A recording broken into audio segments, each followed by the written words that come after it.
Hello friend, আজকে আমি মায়ের বাড়ি থেকে বাড়ি যাব। ওর জন্য রেহান ঘুমিয়ে পড়েছে, ওকে শুইয়ে দিয়ে আমি রেডি হচ্ছিলাম। তো আমি বেশি দিন থাকিনি, আমি মাঝে একদিন থেকে তার পরের দিনই বাড়ি চলে এসেছিলাম।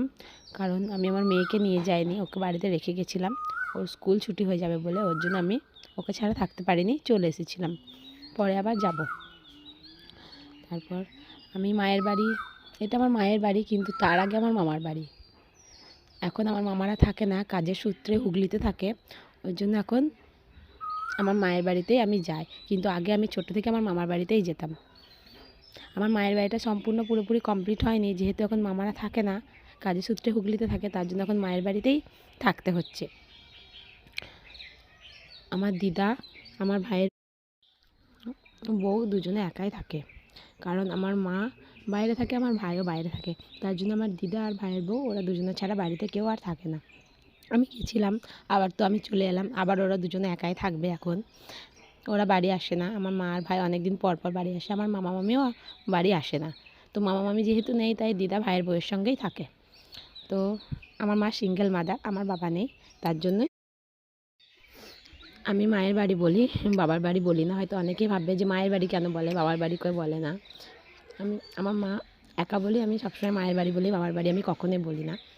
আর ওটা আমার মামার বাড়ি, ছোটোবেলা থেকে আমি ওখানেই ছিলাম। আমার বিয়ের আগে আমি আমার মামার বাড়িতেই থাকতাম, কারণ আমার মায়ের তখন বাড়ি হয়নি। এখন আমার মায়ের আলাদা বাড়ি হয়ে গেছে, তাই মায়ের বাড়িতেই যাই, মামার বাড়িতেও যাই, মামারা থাকলে যাই। কিন্তু মামারা তো নেই, তার জন্য মামারা থাকলেও আমার মায়ের বাড়িতেই সবাই মিলে একসঙ্গে আমরা থাকি।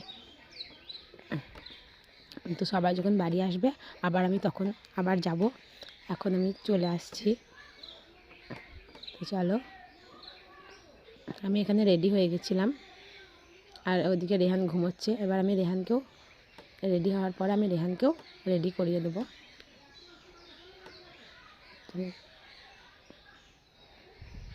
সিঁদুর পরে নিলাম।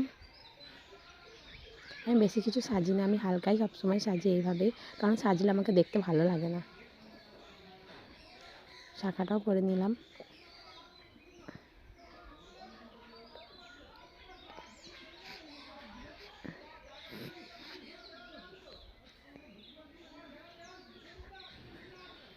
তো আমি রেডি। চলো, এটা হচ্ছে আমার ভাইয়ের বউয়ের গোপাল, এটা হচ্ছে মাম্পি, আমার ভাইয়ের বউ। ও আমাকে দেখাচ্ছিল, আমি গোপালটা দেখিনি, ওর জন্য আমাকে দেখাচ্ছিল যে দিদি দেখো, এটা আমার গোপু সোনা। আমি দেখছিলাম।